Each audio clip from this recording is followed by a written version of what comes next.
Hi everyone, today we're going to talk about disease transmission. So I'm sure you've all heard of the word epidemic, but what really is an epidemic? Well, it's when a group of illness happens within a community and the level of illness is above what we would expect to see.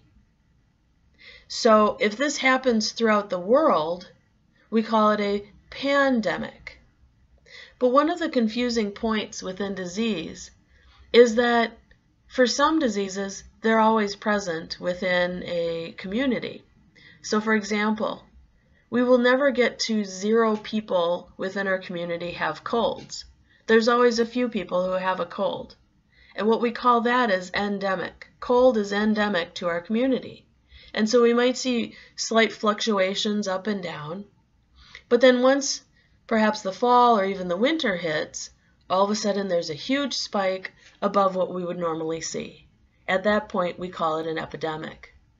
Sometimes it's hard to tell. Should we call this an epidemic, or is this within our normal limits? Here's how we graphically see endemic versus epidemic. Notice how endemic we can have little fluctuations up and down, but it's basically at about the same level. Once we see the large spike, the number of cases goes up and then comes back down. That's what an epidemic looks like graphically.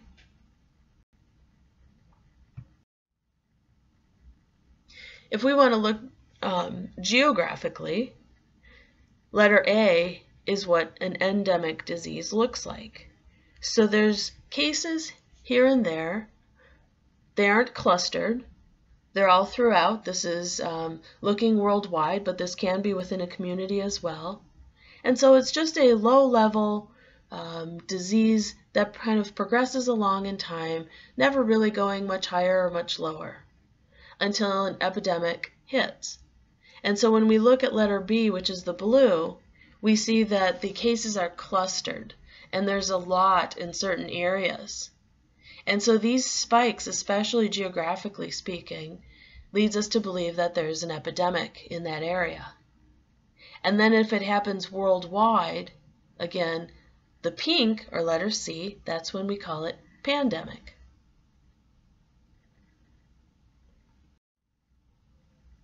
There's different ways that people can get disease. So when we talk about the mode of disease transmission, we can have direct exposure or indirect exposure. A direct exposure is just person-to-person contact. So you get the exposure to the disease directly from another person. Indirect exposure can be either common vehicle or vector. So when we talk about common vehicle, we might talk about contaminated air. So perhaps air pollution. We can talk about contaminated water, such as cholera or perhaps lead in the water. Or we can talk about contaminated food, such as bad potato salad when we go to the picnic on Sunday. So with indirect common vehicle, we can have a single exposure, like the potato salad at one single picnic. We can talk about multiple exposure, where we might drink the infected water, but only when we maybe go to work or go to school and we're exposed to it over and over. Or we might talk about continuous exposure, such as air pollution that's all around us all the time. The other type of disease transmission is indirect vector exposure. And this is most frequently thought of as the mosquito infection. And so mosquitoes can carry several different viruses or bacteria, such as malaria or Zika. And the infection from a mosquito is called an indirect vector exposure. When we talk about direct exposure or person to person, we'll see this type of a graph where we see several different peaks. And what happens is the first person might come into a community and infect others. And so there's person to person. They might spread mumps, measles, rubella, cold, flu, person to person. And it takes a while for that one person to spread the disease and for those people to demonstrate clinical symptoms, and then we see the second peak. And so the first peak, this first single person called the index case, has now infected the 4 people in the second peak. Those 4 people then might infect people, and they express their clinical symptoms, and then we see the third peak. The third peak folks, they infect the next, and we see the peaks getting larger and larger and higher numbers of people getting infected. When we look at the peak to peak, what we're actually measuring is the incubation period.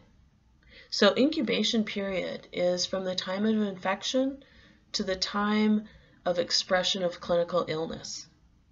So if I came in contact with somebody with the mumps, I would be able to see that they have clinical symptoms of the mumps. And let's say they infected me with it. I wouldn't instantly, snap of the finger, have my cheeks puff up and get a fever.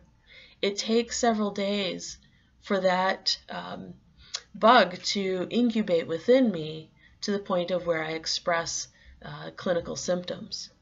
And so that's why we call it incubation period, because it takes a while for the incubation to happen and people to actually have the clinical symptoms. Now when we look at these peak to peaks, that's what usually gives us a good indication of how long is that incubation in each person. And so these peaks, even though they're getting higher, a lot of times they don't get a lot wider.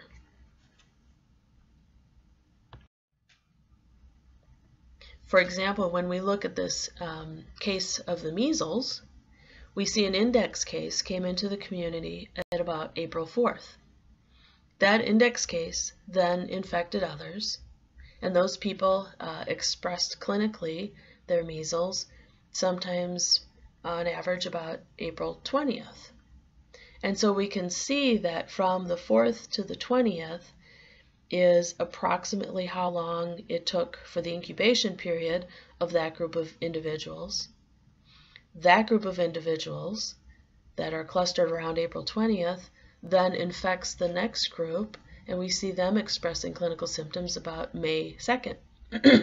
And we see these peaks getting larger and larger because more, a smaller group might infect a larger group, and then that larger group infects an even larger group, and it can just continue from there until the disease kind of flourishes and kind of burns out throughout the community.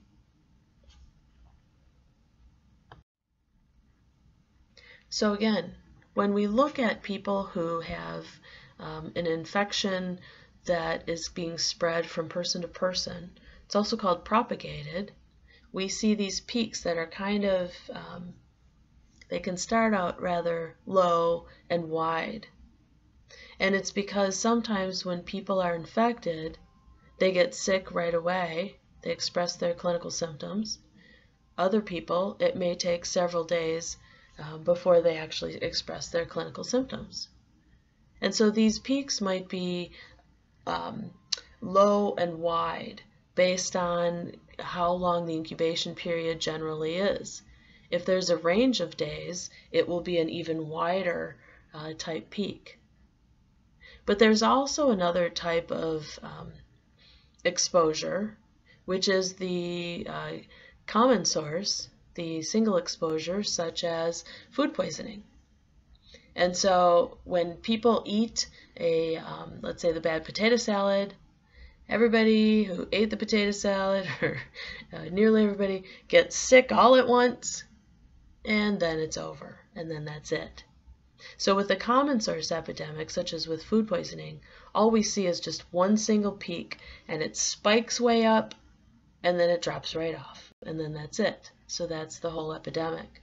Whereas in infectious type epidemics, we see these longer, perhaps lower, and the peaks go up and down, until it kind of dies out within the community.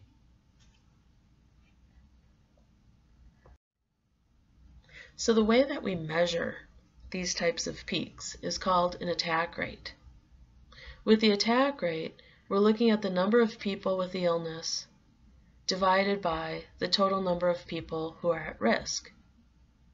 So if we're looking at something like mumps, the total number of people at risk would be the people who've never had the mumps, who are at risk for getting the infection, and who are within the vicinity or who could have possibly been exposed to that virus. And then on the numerator, we look at, of those people, how many of them actually got sick. So we can calculate attack rates for infectious disease, but we also very frequently measure attack rates for the common source indirect exposure, such as food poisoning. And so we might look at several different food sources that might have gotten people sick. And so our total number of people at risk might be those people who ate the potato salad. They're the ones who might be at risk, and then we look at, of those, how many got sick. Are the people at risk who ate the whipped cream or the chocolate ice cream? And then we look at how many of those people got sick. And so we can calculate attack rates for several different food items to assess which people get sick and which ones don't. And what we would expect to see if a food item is the main culprit, that there would be a higher percentage of people who ate it got sick, and a lower percentage of people who did not eat it did not get sick. And so we would expect that those who ate it got sick and those who didn't eat it did not get sick. So let's look at an example for that. This is an example coming from Germany. Some kindergartners had what they called an excursion. I assume that means they went out and had a party. And they ate a whole bunch of different things, or were at least offered to eat.